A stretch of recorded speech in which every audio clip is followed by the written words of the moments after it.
एक तो तहरीक अदम एतमाद आ गई अपोजिशन की जानिब से, दूसरा गवर्नर ने एतमाद का वोट लेने का कह दिया एट अ टाइम। स्पीकर कहो, गवर्नर कहो, सदर पाकिस्तान कहो, हर आदमी के लिए कानून में बड़ी लचक है, आइन में बड़ा लचक है। तो अपने हिसाब से अपने मतलब के पत्ते हर कोई इस्तेमाल करता है। काफ लीग की शरारत है, वो इन्वॉल्व है इस तहरीक अदम एतमाद लाने में।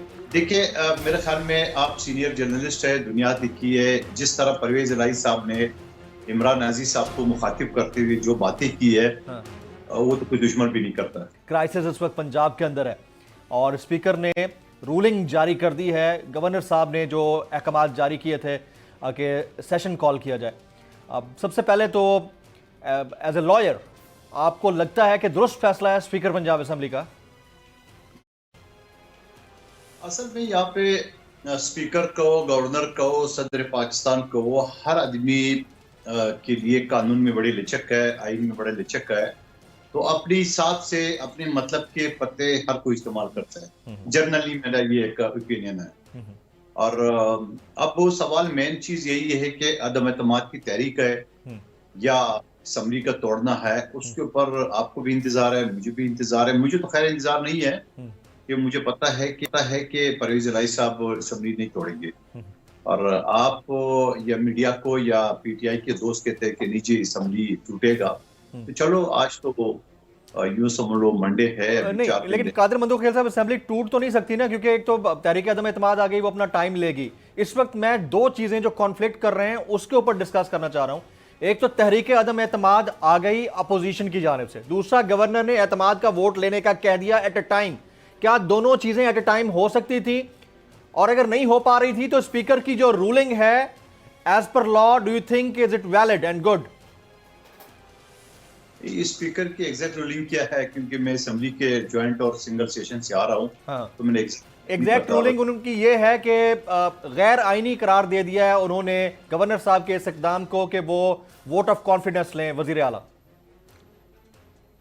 देखिए, गवर्नर की जो इकदाम है वोट ऑफ नो कॉन्फिडेंस की वजह से, इस लिहाज से तो यकीनन स्पीकर को ज्यादा इसकी रूलिंग जो है अथेंटिक होगी कि अदम एतमाद की तहरीक है और साथ में ये दोनों चीजें बेसिकली सेम है। अगर आप एक नजर से देख रहे हैं तो दोनों चीजें सेम है। But we can not do it at the same time ना, ये आपका लीगल लकूना है ना, उसके हवाले से मैं आपसे पूछा था। खैर सर, चलें उसको छोड़ देते हैं, आपकी तरफ आ जाते हैं। इतलात ये है कि पाकिस्तान पीपल्स पार्टी का सीएम बनाने के लिए डिस्कशन हो रही है पीडीएम के अंदर, और स्पीकर डिप्टी स्पीकर की जो पोजीशन है वो नून लीग को मिलेगी। आप इसकी कंफर्मेशन करेंगे या तरदीद करेंगे? नहीं, ये तो वो कहते हैं ना कि वो आम अल्फाज में मैं सियासी उसमें नहीं इस्तेमाल करूंगा कि जब ये मामला होगा तो इसके बाद सोचा जाएगा। अभी तो वो चीजें है कि अदम एतमाद तहरीक कामयाब होती है नहीं होती है। और जहां तक आपका ख्याल है कि पीपल्स पार्टी का सीएम आएगा, मैं टेक्निकली नहीं समझ रहा हूँ कि पीपल्स पार्टी का आएगा, क्योंकि नून लीग की अक्सरियत है।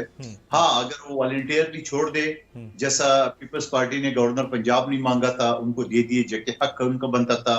स्पीकर पंजाब असम्बली का जो पिछले शहबाज शरीफ साहब की जो हुकूमत बनी, लेकिन पीपल्स पार्टी बनना था, उन्हें नहीं बनाया, तो यहाँ वॉलंटियरली छोड़ दी। यहाँ अगर नून लीग छोड़ दे वॉलंटियरली तब तो पॉसिबल है, अदरवाइज पॉसिबल नहीं है। तहरीक अदम एतमाद आपकी नजर में कामयाब हो जाएगी, आप ये समझते हैं? देखिए, 100% कामयाब हो जाएगी। 100% कामयाब हो जाएगी, कॉन्फिडेंट हैं आप? मुझे लग रहा है कि इसमें भी पीटीआई के दोस्तों की शरारत है। अच्छा, कि इससे पहले कि असेंबली टूट जाए, अदम एतमाद की तहरीक लाए जाए, हाँ। और ये सिलसिला रुक जाए और टेक्निकली जो है ना वो वज़ीर आला का नॉकआउट कर ले। लेकिन आप ये कहना चाह रहे हैं कि पीटीआई के दोस्तों से मुराद काफ लीग की शरारत है, वो इन्वॉल्व है इस तहरीक अदम एतमाद लाने में, आप ये कहना चाह रहे हैं? देखिए, मेरे ख्याल में आप सीनियर जर्नलिस्ट है, दुनिया देखी है। जिस तरह परवेज इलाही साहब ने इमरान नाजी साहब को मुखातिब करते हुए जो बातें की है, हाँ। वो तो कोई दुश्मन भी नहीं करता। जहां उन्होंने कहा कि आप एहसान फरामोश न बने, जनरल बाजवा ने जमीन से लेके आसमान को बिठाया। जहां उन्होंने कहा कि जनरल बाजवा के खिलाफ किसी ने बोला तो मैं और मेरी पार्टी खड़ी हो जाएगी। ये तो शटअप कॉल नहीं है तो और क्या। जहां तहरीक इंसाफ के जो तर्जुमान है पंजाब गवर्नमेंट का मुसरत चीमा साहिबा, उनके और उनके हस्बैंड के बारे में कहा कि इनकी औकात क्या है जनरल बाजवा के बारे में बोलना। और फिर पीटीआई की उस्मान बुजदार साहब को जो वसीम अकरम प्लस कहलाते थे उनको के बारे में भी जो कुछ कहा है वो आपके सामने है। तो मैं समझ रहा हूँ ये सारी चीजें इस बात की इंडिकेशन दे रहे हैं कि न तो परवेज अलाई को समीर तोड़ेगा, ना पीटीआई को फायदा होगा। इतनी सब बातों के बावजूद फिर भी अगर पीटीआई ये कही कि हमारा सेम पेज है, तो मैं कहता हूँ सेम पेज नहीं, पंजाब वाले पेज के कई टुकड़े हो चुके हैं। अगर आपको ये वीडियो पसंद आई हो तो सब्सक्राइब कीजिए और बेल आइकन जरूर हिट कीजिएगा। हकीकी आजादी की जंग में बोल भी कप्तान के हमकदम। इलेक्शन कराओ मुल्क बचाओ की लाइव ट्रांसमिशन, दिखाई लम्हा बलम्हा सूरत हाल।